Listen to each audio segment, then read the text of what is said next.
డైలాగులు చూసాం. కానీ ఈ కూటమి ప్రభుత్వం అధికారంలోకి వచ్చిన తర్వాత ఏం జరుగుతోందో ఈ రోజు నేను మీకు చూపిస్తాను. నిజం మాట్లాడాలంటే గత 15 నెలలుగా ఈ కూటమి ప్రభుత్వం అధికారంలోకి వచ్చిన దగ్గర నుంచి రాష్ట్రంలో రాబందులు స్వైర విహారం చేస్తున్నారు.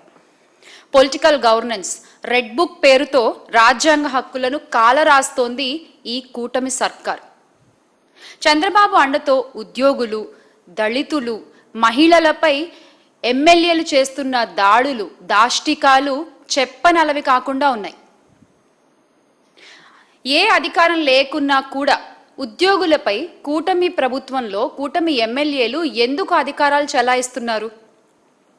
అసలు ఉద్యోగులపై అధికారం చలాయించే హక్కు ఎమ్మెల్యేలకు ఎవరిచ్చారు? మాట వినని ఉద్యోగులపై వేధింపులు, బదిలీలు. నిన్నటికి నిన్న చూసుకుంటే కేజీబీవీ ప్రిన్సిపల్ను వేధిస్తూ ఆముదాల వలసలో ఎమ్మెల్యే కూన రవికుమార్ గారి ఉదంతం మనం మాట్లాడాలి ముందుగా. అంటే కూటమి ప్రభుత్వం వచ్చిన నాటి నుండి రాష్ట్రంలో ఇందాక నేను చెప్పినట్టు దళితులు, ఉద్యోగులు, అందులో మహిళా ఉద్యోగుల పట్ల ముఖ్యంగా ఈ ఎమ్మెల్యేలు చేస్తున్న ఒత్తిడి, ఈ ఎమ్మెల్యేలు చేస్తున్న దారుణాలు, బెదిరింపులు, దాష్టికాలు ఒక్కొక్కటి పెరిగిపోతూనే ఉన్నాయి. ఆ బాధితురాలు, ఆ కేజీబీవీ ప్రిన్సిపల్ సౌమ్య గారి మాటలు వింటే, అంటే రాత్రి 10:30 తర్వాత కూడా కార్యాలయానికి పిలిపించుకుని పనుల సాకుతో, పనుల వంకతో ఆవిడ్ని అక్కడే ఉంచుకుంటూ, ఇదేంటి అని ప్రశ్నిస్తే ఆవిడ్ని బెదిరిస్తూ, వాళ్ళ అనుచరులను ఇంటికి పంపించి,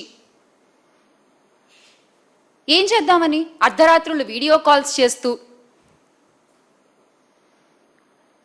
అంటే ఒక మహిళా ఉద్యోగిని అర్ధరాత్రులు మీ కార్యాలయాల్లో అలా తిప్పుకోవచ్చా? అలా ఉంచుకోవచ్చా? ఏమన్నా అంటే పనులు చేయించుకుంటామంటూ సాకులు చెప్తారా? వీడియో కాల్స్ అర్ధరాత్రి చేస్తారా? ఏ ప్రభుత్వంలోనూ చూడలేదు మరి ఇలాంటి ఒక పనితనం. కూటమి ప్రభుత్వంలోనే చూస్తున్నాం. అంటే ఎమ్మెల్యే కూన రవికుమార్ గారు ఒక్కరే కాదు, రాష్ట్రంలో చంద్రబాబు కూటమి సర్కారు వచ్చిన నాటి నుండి పొలిటికల్ గవర్నెన్స్, రెడ్ బుక్ రాజ్యాంగం అమల్లో భాగంగా ఎమ్మెల్యేలు కూటమి రాబందుల మాదిరిగా స్వైర విహారాలు చేస్తున్న ఒక్కొక్కటి మనం ఈరోజు మాట్లాడుకుంటూ వద్దాం.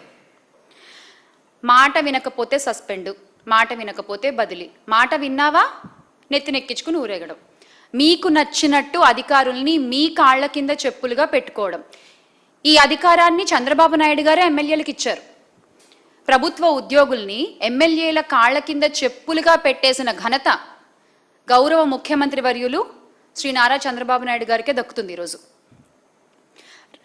రేషన్ కార్డ్ దగ్గర నుంచి ఈ రోజున రాష్ట్రంలో ఏ అర్జీ పెట్టుకోవాలన్నా కూడా మహిళలు ఎమ్మెల్యేల దగ్గరికి, వాళ్ళ సంబంధిత అనుచరుల దగ్గరికి వెళ్ళి మొరపెట్టుకోవాల్సిన పరిస్థితి. ఇలాంటి పరిస్థితి ఇంతకు ముందు జరిగిందా? ఇంతకు ముందు ఉందా? ఉద్యోగులకు ఏ అవసరం వచ్చినా, అంటే చివరికి నిబంధనల ప్రకారం వారికి చేయాల్సిన పనులు కూడా ఆ పై అధికారులు చేయాలంటే ఎమ్మెల్యేల దగ్గరకు, నాయకుల దగ్గరికి వెళ్ళి అడుక్కోవాలన్నమాట. ఇది ఈ రోజున పరిస్థితి. మహిళల మీద వినకపోతే దారుణాలకు దిగజారడము, వేధింపులకు పాల్పడడం. ఉద్యోగ భయంతో తమ ప్రాణాలకు హాని తలపెడుతున్నారు అని చెప్పి పోలీసులతో మొరపెట్టుకున్నా కూడా పోలీసులు పట్టించుకొని పరిస్థితి ఈ రోజున రాష్ట్రంలో మనం చూస్తూ ఉన్నాం. ఇక్కడ కనుక మనం చూసుకున్నట్లయితే పల్నాడు ఎస్పీకి ఫిర్యాదు చేసేందుకు అంబులెన్స్లో వచ్చింది రోసమ్మ గారు. మీరు చూడొచ్చు, టీడీపీ మహిళా నేత నుండి నన్ను కాపాడండి బాబోయ్ అంటూ మొరపెట్టుకుంటోంది ఆవిడ.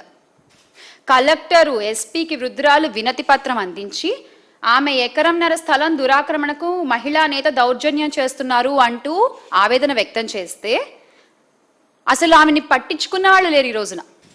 అంటే ఇలాంటి న్యూస్లు నిజంగా జరిగితే కూడా ఇవన్నీ ఒక సాక్షి పేపర్లోనే ఎందుకు వస్తున్నాయి? మిగతా పేపర్లో ఎందుకు రావట్లేదు? ఈ న్యూస్ అబద్ధం కాదు, ఆమె ఆవేదన అబద్ధం కాదు, మరి ఒక్క సాక్షి మాత్రమే ఎందుకు నిస్సహాయాల పక్కన, అభాగ్యుల పక్కన నిలబడి ప్రశ్నిస్తోంది ఈ రోజున? ఈ విషయం రాష్ట్ర ప్రజలందరూ కూడా గమనించాలి. ఎందుకు అంటే